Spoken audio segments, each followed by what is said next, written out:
Mónica Ayos, la tengo a Mónica en comunicación porque también contó una historia tremenda, potra, como siempre. ¿Qué haces, Ayos? Hola Ángel, hola a todos ahí en el piso, acá escuchándolos hace un ratito. ¿Cómo anda, Mónica? Bueno, te agradezco por estar ahí, por madrugar, sobre todo por la diferencia horaria. Le escribí a Mónica el fin de semana para charlar con ella, porque hay una nota que dio también en donde cuenta su historia. Yo la conocía, Mónica ya la contó en su momento, que tiene que ver con el papá de Federico, de su hijo mayor, que está dentro del contexto de lo que estamos hablando todos los días acá en los programas, que es la violencia, el acoso, cosas mucho más tremendas que cuenta en su historia. Pero lo que me gustó fue tu relato, porque lo haces... ya lo habías contado hace 20 años cuando quizás no era noticia o pasaba de largo o no te daban bola con este tipo de denuncias, pero no lo haces desde el odio, sino lo haces desde una etapa superadora. Me gustaría que cuentes un poco la historia y cómo lo superaste, sobre todo. Sí, es un poco lo que hablábamos por teléfono, ¿no? Esta cuestión de que hoy ya no es victimización. Antes salías a decir, bueno, yo hace tiempo viví una historia, así se quiere victimizar o quiere prensa, bla. Hoy pasa que cuando lo contás con verdad y cuando tenés las pruebas y cuando pasó el tiempo y cuando pudiste resolverlo, tenés esta entereza de poder contarlo de esta manera tal vez cruenta, pero para mí muy natural porque es un caso cerrado. Entonces, por eso cuando Fer me lo preguntó por radio, yo hablando de la mujer, del empoderamiento, de todo lo que está pasando, que está buenísimo, y que viene pasando de unos años a esta parte, lo conté muy naturalmente. Si yo tengo que empezar a hablar de mí, como empecé como mujer, y empecé para el traste, porque elegí un pibe que me pegaba estando embarazada. Creo que el relato, bien como vos decís, Ángel, fue como una bomba, porque yo dije, pero si esto ya lo sabía. Claro, hubo un montón de generaciones después que en el 99 eran niñas y que por ahí hoy sí lo viven. Y mi vieja, mi familia, mi casa, mi gente, mi suegra incluso, me dicen, está bueno porque puede ayudar a muchas otras mujeres que estén pasando por lo mismo y que ven que se puede denunciar, se puede superar, aún levantando las denuncias, porque yo levanté 80.000 denuncias, hice 90.000, 89.000 las levanté. Claro. Era lo que me pasaba. ¿Y qué te siempre. pasaba? ¿Por qué volvías? Porque eso es interesante, ¿no? Cuando entran en el círculo de la violencia, cómo no pueden salir inmediatamente, a veces ayudadas, a veces solas también, que no tienen ningún sostén, pero a veces hay muchas chicas que están ayudadas por su entorno y se resisten al entorno, no pueden ver Sí, la sí, violencia. no, ¿Eso te pasaba? hay una no percepción de uno mismo, hay una autoestima muy baja, y cada caso es un mundo, porque en mi caso por ahí el detonante fue que yo había tenido sobrepeso, mi autoestima estaba muy baja, en los castings yo era, ¿te acordás que yo empecé al revés? Yo era actriz, después fui Sí. vedette y después volví a lo mío. Entonces en los castings era muy difícil encontrar trabajo, el bullying empezaba a tener como cierta cosa, cierto rótulo que no existía cuando yo realmente tenía sobrepeso, no existía la palabra bullying. Yo sabía que en la escuela no la pasaba bien y entonces creo que por eso elegí mal. En mi caso, hay otros casos que son de otra manera y mis viejos viajaban mucho. Yo estaba en la orquesta de Pugliese, de Mariano Mores, se iban por el mundo. Yo vivía con mi abuela.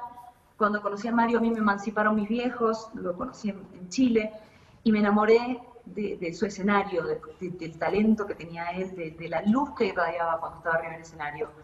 Esa misma luz era la oscuridad que él tenía en su vida diaria cuando no tomaba ni drogas ni alcohol y se deprimía muchísimo.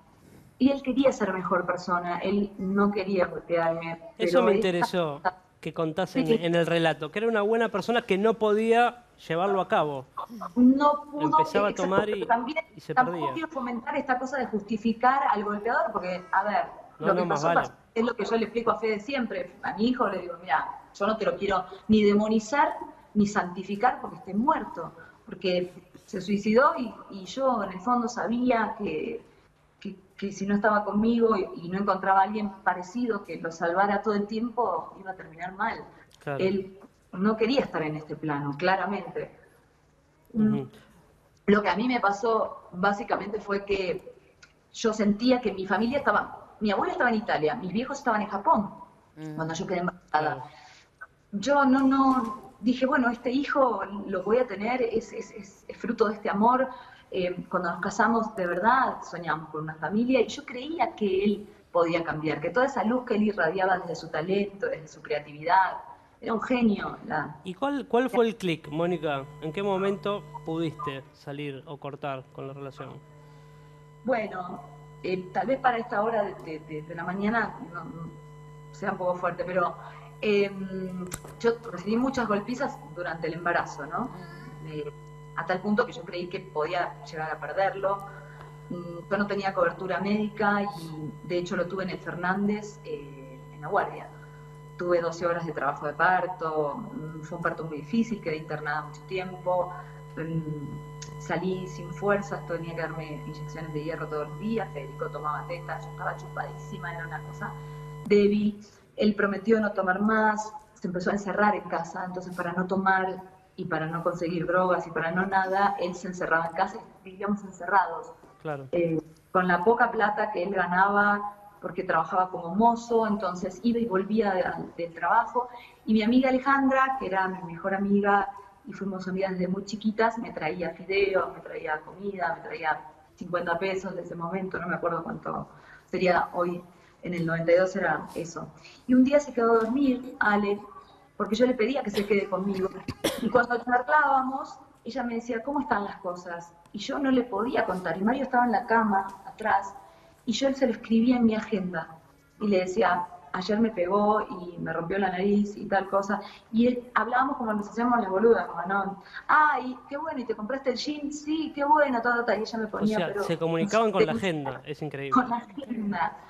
Esa agenda yo la quemé el año pasado. Dije, estoy haciendo un asado en mi vida. Lo quemé en uno de los viajes a Argentina, empecé a quemar un montón de cosas que yo tenía viejas, que eran dolorosas. Yo agarraba esa agenda y me dolía el alma. Y decía, ¿para qué tengo esta agenda? Hice un asado con la agenda, porque tenía todas esas cosas, pero las cartas de él obviamente no, porque son de Federico, las cartas que él me mandaba y las que me dieron yendo allá. Claro. Pues la cuestión es que el episodio termina con Alejandra quedándose a dormir en casa, él intentando tener relaciones sexuales con ella a la fuerza. ¿Con tu amiga? ¿Con tu amiga? La quiso violar. Fede era muy bebé bueno, ya había pasado el episodio de darle teta y él tirarme con un zapato porque el bebé lloraba. ¿Viste cuando se agarran y no se agarran del pezón? Sí. Y se agarran y están como mamá. Bueno, estaba así y bueno, fue un zapato de taco que me cayó en la nariz y que después cayó en la cabecita de él, la mollerita abierta, pensé que tenía días.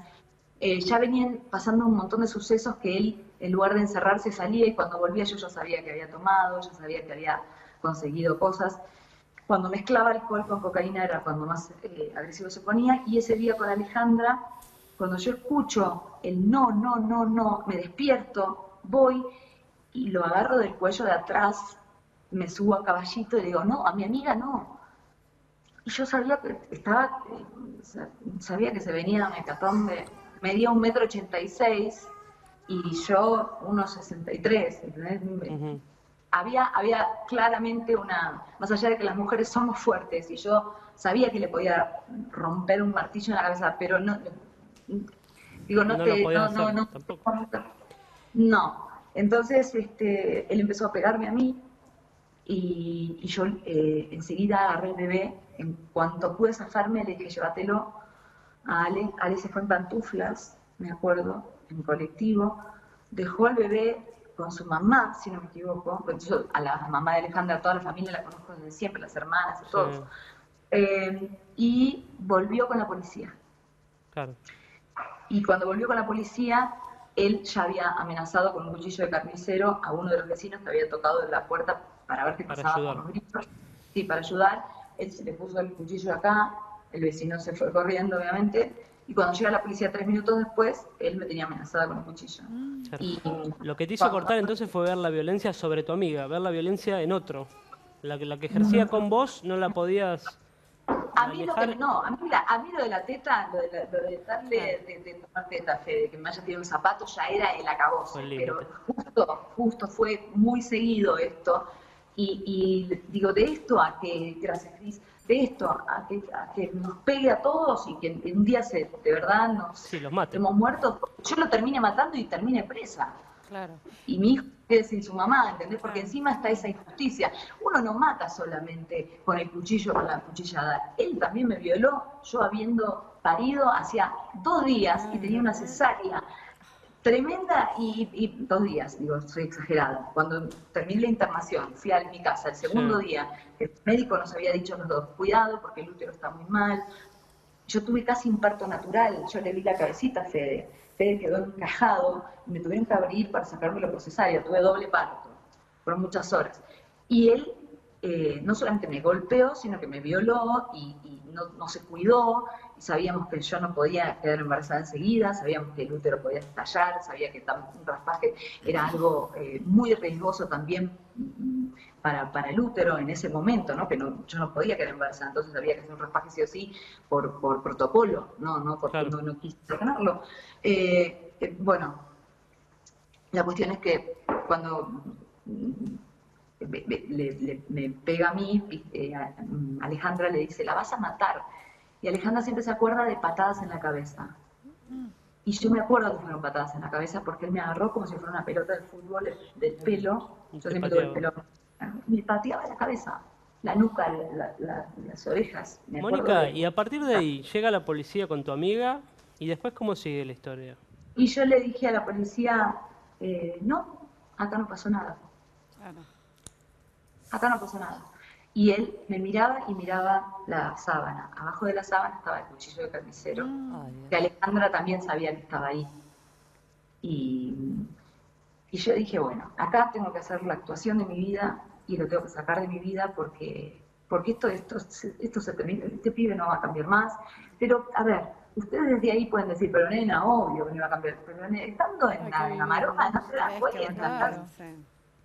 Es No, como... sobre ¿Y todo, cómo lo sacaste?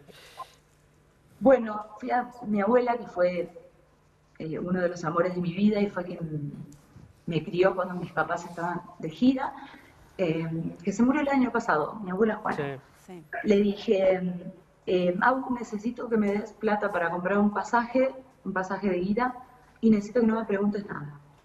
Y ella, que jugaba a la mancha con los aviones, porque yo vengo de un matriarcado y esta mina crió 4 hijos sola, porque su marido la dejó por otra mujer y tuvo otra familia y nunca más se acordó de lo anterior. Mi abuela me dio esa plata y yo compré el pasaje para Chile y llegué a casa con la mejor sonrisa después de una noche tremenda donde se había querido violar a mi mejor amiga.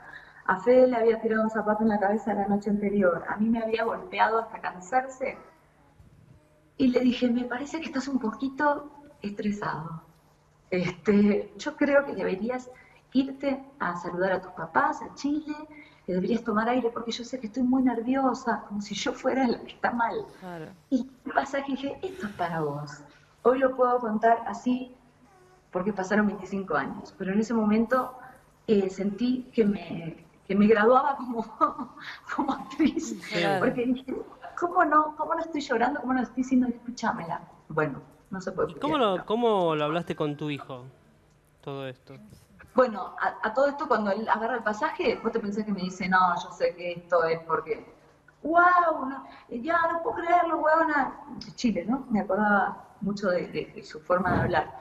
Qué bueno, se despide de Fede y le dice, lo agarra, Fede era un pelletito así de 4 meses, y le dice, bueno, guatoncito, nos vemos. Y yo por dentro decía, no lo vas a ver nunca más en tu vida, pensaba, ¿no? Le digo, te tenés que ir a escondidas de casa porque, digo, mis viejos van a decir, ¿por qué se está yendo? Entonces no estaba bueno. Claro, mis papás todavía no sabían que me pegaba. Cuando mis papás se enteran, cuando él ya estaba arriba del avión, mi mamá lo quería envenenar, mi papá lo quería quemar vivo, mi abuela le quería pegar un balazo con su arma que la tenía sin registrar. O sea, mi familia se puso loca y me decía, ¿cómo no nos contaste? Bueno, yo no los quería preocupar y sabía que tenía que salir sola de eso. ¿Y esa fue la última vez que lo viste? La Sí. última. Sí. Nunca más. Nunca más lo vi porque se volvió a Chile y yo me mudé. O sea que Ahí Fede fue- no conoció a su papá, quiero decir, no tiene registro porque era muy bebé. ¿Nunca intentó contactarse con vos? ¿Nunca te buscó? ¿Lo buscó a Fede? Sí. De hecho, todavía no existía Franco Bagnato y lo agradezco. Sí existía como persona, pero no existía gente que busca gente. Yo todavía no era conocida. Claro. Los trabajos que había hecho eran como actriz, pero muy bajo perfil, muy papeles muy chiquititos. Y empecé con el Bikini Open, famoso Sí. Bikini Open, Claro. para ganarme la vida, porque en un Pampernick tenía que estar todo el día y no podía estar con Fede, se lo tenía que dejar a mi vieja, o lo que ganaba se lo tenía que pagar a una niñera. Y lo del Bikini Contest, que en ese momento Marcelo lo veía como impuesto, era Video Match, era como, bueno, hacíamos un show, nos disfrazábamos de Madonna, salíamos a bailar, qué sé yo, nos sacábamos, quedábamos en malla, teníamos como 50 shows por fin de semana, Claro. ganaba mucho más y podía estar todo el día con mi hijo. Cuando Fede empieza a crecer, a los 3 años empieza a tartamudear. Y yo decía, ¿qué está pasando? Si yo lo estoy criando yo, amor no le faltaba, tenía todo lo que yo no tuve vida de un adolescente, yo todo lo que ganaba trabajando y a todos los castings que iba con el nene, porque yo iba a todos los castings de la familia Benvenuto, todo lo que hice desde que empecé mi carrera, siempre fue con Fede, y los que me conocen desde siempre Sí. lo saben porque hasta se acuerdan de Fede chiquito. Bueno, nada, Fede a medida que van pasando los años, cuando pasa esto de que yo lo veo con los nenes, que le costaba, ¿cómo te llamas? Y yo decía, no, madre. Voy a la psicóloga, empezamos a psicóloga. Claro, él no tenía una respuesta de un papá, de cómo era una vida con un papá. Y eso que yo había tenido una pareja que fue muy buena con él, y más allá de discusiones y cosas, digo, nunca fue lo grave que fue su papá biológico. Claro. Y empezamos a hablar de un papá de semilla, de un papá biológico, de un papá que estaba en otro país y que la verdad es que él estaba un poco enfermo. No sabíamos cómo explicarle bien que era drogadicto o era alcohólico. Y cuando yo recibía las cartas de él, ya no las recibía en mi nueva casa. Yo me mudé a un departamento chiquitito, porque yo vivía en una pensión. Después de la pensión de la Avenida Elcano, que hace poquito la llevé a una amiga, Gaby, para que la conozca, y me acompañó y subimos juntas y fue... A veces yo escarbo, es verdad que a veces yo escarbo, porque necesito recordar de dónde vengo. No sé por qué.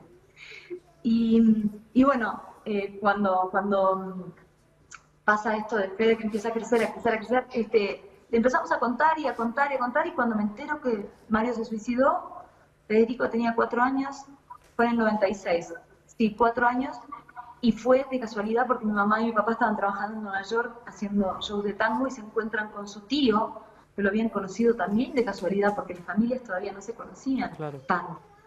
Y le dicen, mira, Mario se quitó la vida hace un par de meses.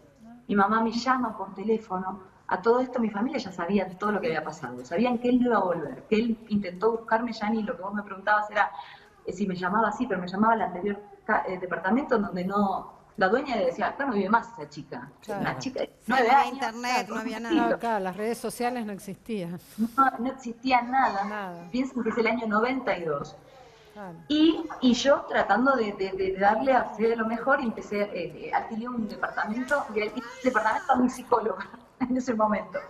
Que mi psicóloga alquilaba su departamento y bueno, me lo dejaba más barato.